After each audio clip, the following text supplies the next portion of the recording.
오늘 말씀은 야베스가 복을 받았던 기도문입니다. 여러분, 야베스를 아십니까? 야베스의 이름의 뜻은 있을 수 없는 이름입니다. 그 이름은 고통, 고생, 아픔이란 뜻입니다. 그래서 이상합니다. 부모가 자식을 낳고 이름을 김고통, 이고생, 박아픔 이렇게 짓는 경우는 없습니다. 그렇다면 왜 야베스의 부모는 자식의 이름을 고생, 고통, 아픔이라고 지었을까? 이 야베스의 기도문에는 특이한 점이 있습니다. 첫 번째로 어머니가 아들의 이름을 지었다는 겁니다. 어머니가 지을 수도 있겠죠. 그러나 유대 사회에서는 그렇지 않습니다. 야베스의 이름은 그의 어머니가 지어줬다고 성경은 기록합니다. 그렇다면 야베스의 인생은 뭔가 다른 사람들과 일반적이지 않다는 겁니다. 보통의 가정은 아버지나 할아버지가 이름을 짓습니다. 하지만 여기서 어머니가 자식을 낳고 이름을 고통, 고생, 아픔으로 지었다는 것은 뭔가 특별한 사정이 있는 겁니다. 그래서 9절 말씀의 마지막을 보시면 야베스의 어머니가 야베스를 낳고 이렇게 말합니다. 내가 수고로이 낳았다.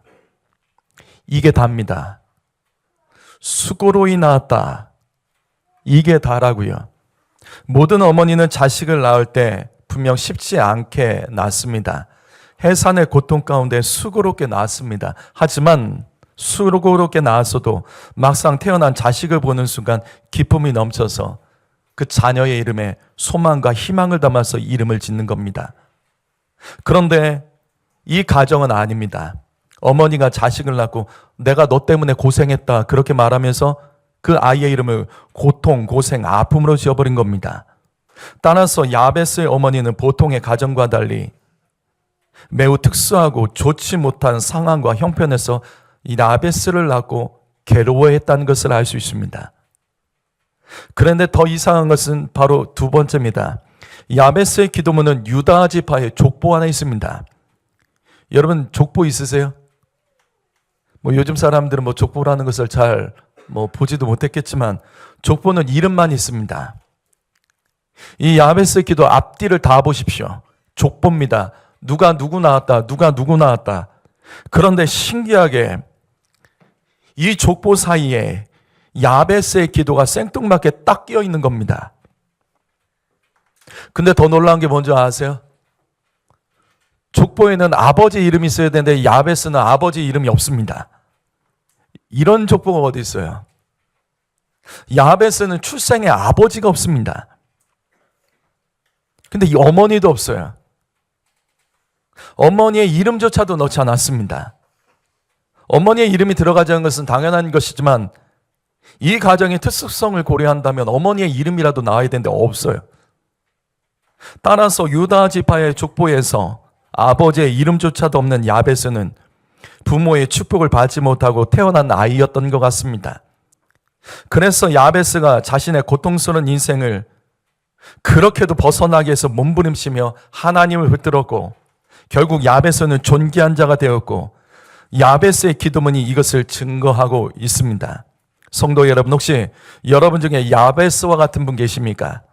태어나 봤더니 가정이 이상하더라. 태어나 봤더니 가정이 무너져 있었던 사람이 있습니까? 어린 시절부터 부모에게 기댈 수 없었던 인생이 있으십니까? 가정이 여전히 희망이 없고 절망 속에서 버텨가면서 살아가는 성도가 이 안에 있습니까?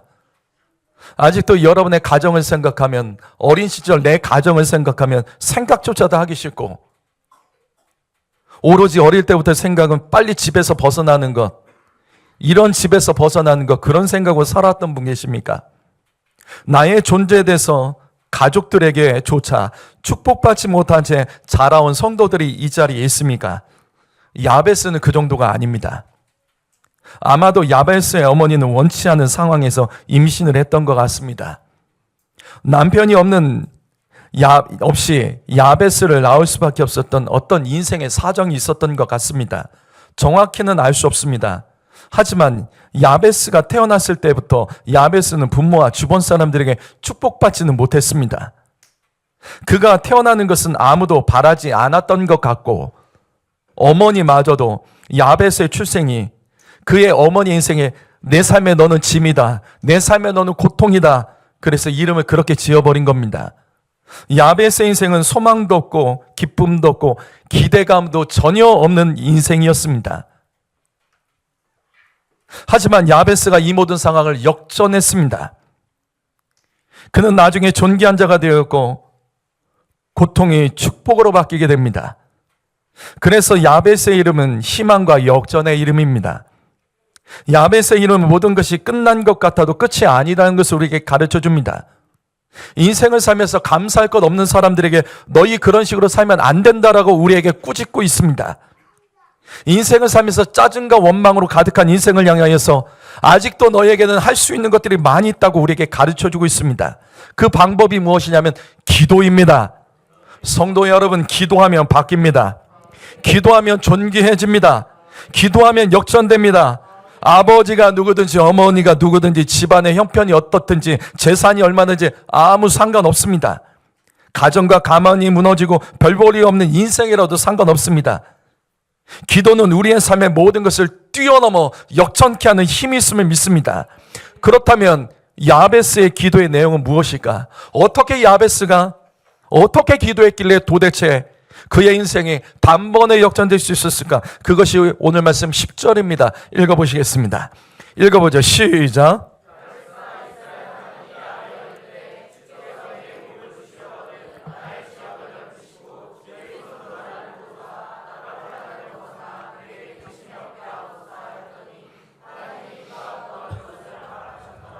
여기 야베스의 기도의 가장 첫 번째 내용은 주께서 내게 복을 주시옵소서로 시작합니다.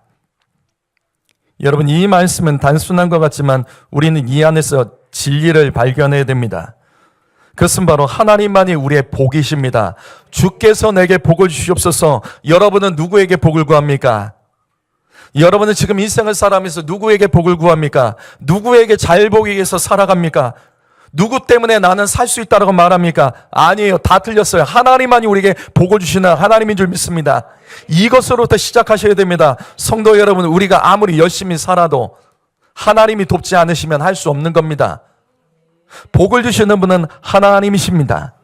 하나님이 복을 주셔야지만 인생이 복으로 바뀌는 겁니다. 하나님은 복의 근원이기 때문이에요. 그런데 우리는 이 말씀에서 야베스의 이 기도에서 주께서 내게 복을 주시려거든이란 이 구절을 다시 해석해야 돼요. 이 구절은 히브리어로 보게 되면 번역이 좋지 않습니다. 오히려 이전 번역이 더 낫습니다. 여기 복을이라는 구절은 그냥 한 단어가 아니에요. 히브리어로 보게 되면 복의 복이라는 구절입니다. 복의 복, 바레크의 또 테바라케니라는 단어입니다. 이게 두 개의 단어예요. 여기 바레크는 축복이라는 부정사입니다. 그리고 테바라케니는 바레크와 같은 단어지만 부정사가 아니라 미완료형으로 기록된 동사입니다. 그렇다면 이 말씀은 이렇게 해석하는 것이 맞습니다. 하나님, 내게 복을 주시고 더 복을 주시옵소서. 하나님, 내게 복을 주시고 더 복을 주옵소서. 복의 복을 더 주시옵소서라는 뜻입니다.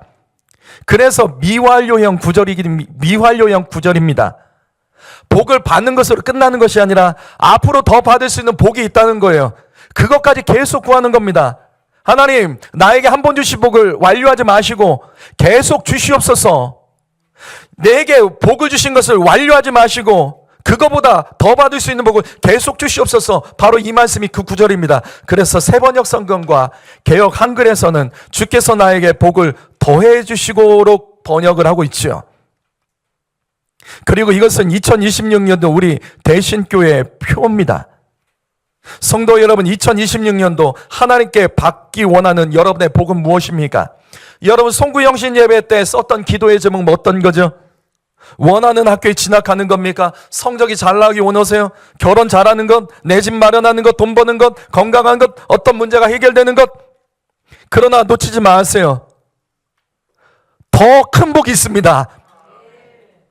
하나님께 더 달라고 하세요. 하나님 이것 딱 완성되면 끝나게 하는 것이 아니라 미완료형이라고요. 더 구하셔야 됩니다. 더 있다고요. 야베스가 그걸 우리에게 가르쳐 주는 겁니다. 성도 여러분, 저는 오늘 야베스의 기도로 다시 권면합니다. 더 받을 복을 구하는 우리 대신교회가 되어야 될 줄 믿습니다. 야베스의 믿음을 가지십시오. 하나님의 축복은 미완료형입니다. 우리가 받는 복은 그게 다가 아니에요. 내가 문제 해결하고자 하는 그거 다 받으면 끝난 게 아니에요. 더 있습니다. 얼마든지 더 있습니다. 하나님은 만복의 근원이십니다. 사랑하는 성도 여러분, 우리에게는 지금 내가 구하는 것보다 복보다 더 많은 복을 받을 수 있다는 것을 야베스의 말씀을 통해서, 기도를 통해서 우리는 배워야 됩니다. 내가 구하는 기도의 제목보다 더 많이 구하십시오. 구하는 건 절대로 잘못된 거 아니에요. 구할 수 있는 사람은 더 하나님을 붙들 수 있는 겁니다.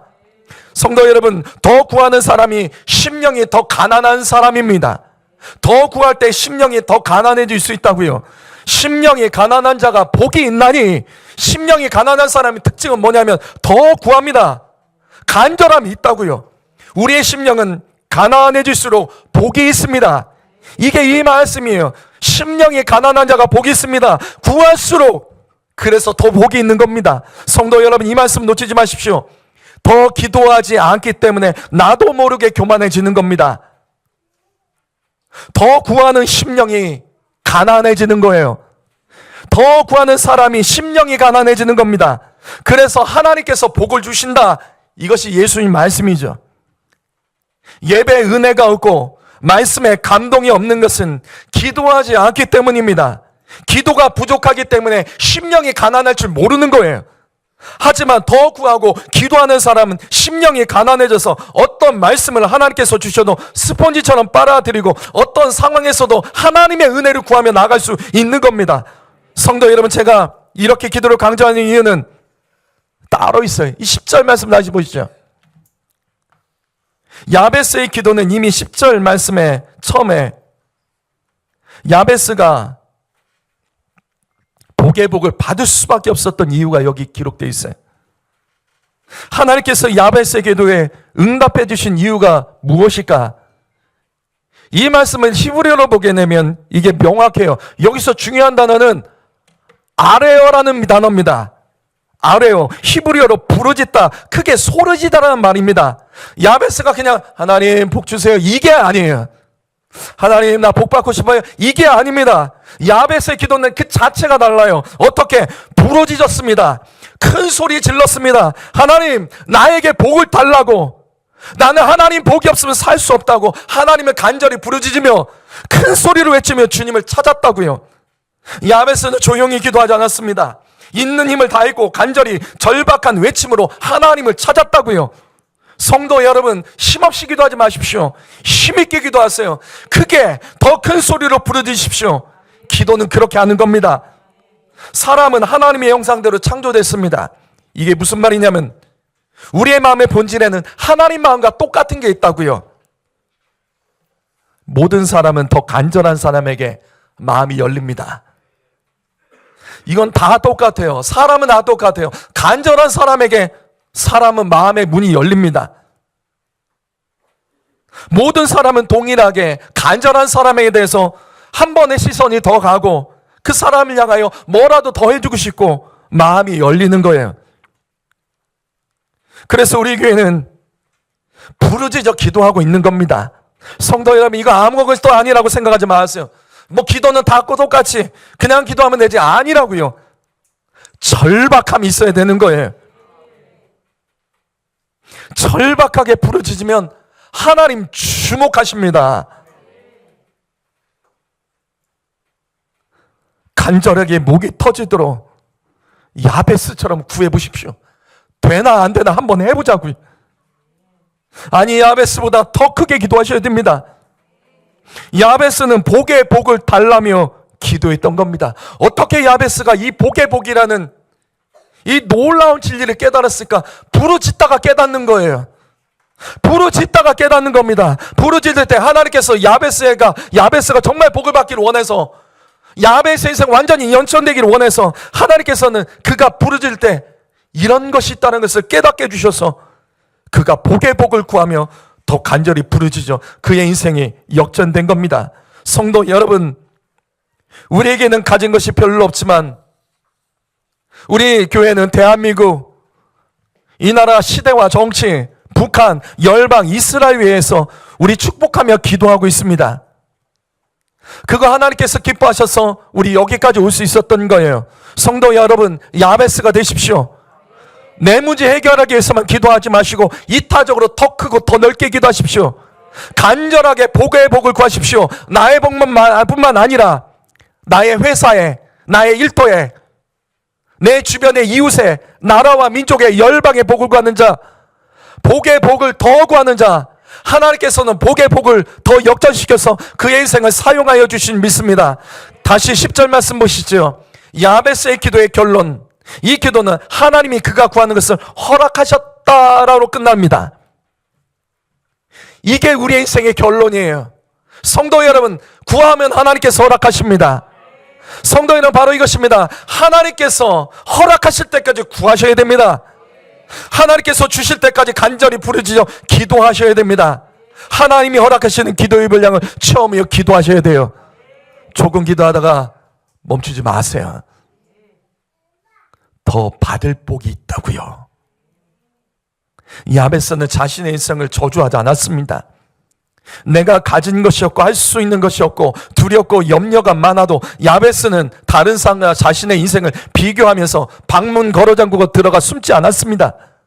야베스는 자신의 인생을 저주하지 않았다고요. 자신의 인생의 여러 가지 문제 앞에서 기도로 맞서서 뛰어넘어갑니다. 최악의 상황에서도 선한 마음을 먹고 기도하며 하나님 앞으로 나갔던 겁니다. 바로 그때 하나님께서 역전시켜 주신 거예요. 성도 여러분, 하나님은 반드시 주십니다. 사람 보지 마십시오. 환경 보지 마세요. 염려와 두려움 보며 넘어지지 마세요. 짜증나는 거 보지 마세요. 차라리 눈 감으세요. 눈 감으세요. 예수 믿는 사람은 눈을 감을 줄 아는 사람들입니다. 눈 똑바로 뜨고 자꾸 쳐다보며 낙심하고 욕하지 마시고 차라리 눈 감고 기도하십시오. 하나님만 바라보십시오. 말씀과 기도 생각해내고 그 말씀과 그 말씀을 통해 다시 기도하고 구할 것을 하나님께 구하십시오. 특별히 아버지 여러분에게 부탁드립니다. 어제 말씀 또 반복합니다. 디모데전서 2장 8절 말씀. 그러므로 각자의 남자들이 분노와 다툼이 없이 거룩한 손을 들어 기도하기를 원하노라. 여기 각처는 헬라어로 두 가지 뜻이라고 말씀드렸죠. 모든 장소, 모든 지위, 모든 위치라는 뜻입니다. 아버지 여러분, 어떤 장소이든지 다투지 말고 모세처럼 손들고 기도하셔야 됩니다. 그러면 어떤 장소이든지 형통하고 승리합니다. 아버지 여러분, 짜증내지 마세요. 짜증내지 마세요. 그만 투덜거리세요.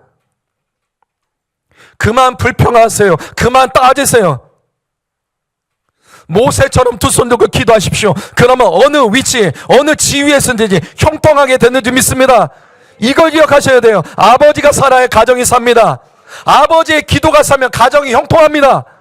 이거 기억하면 아버지 여러분, 아내에게, 자녀들에게 기도시키지 말고 여러분이 하세요. 여러분이 하세요.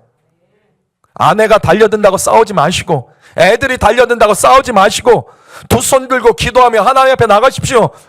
감당하지 못하는 거 눈 감고 기도하며 나갈 때 아버지가 살면 가정이 살고 아버지가 기도하면 가정이 형통해집니다. 이 말씀 붙들고 이 시간 다 같이 기도하겠습니다. 다 같이 두 눈을 감으시죠.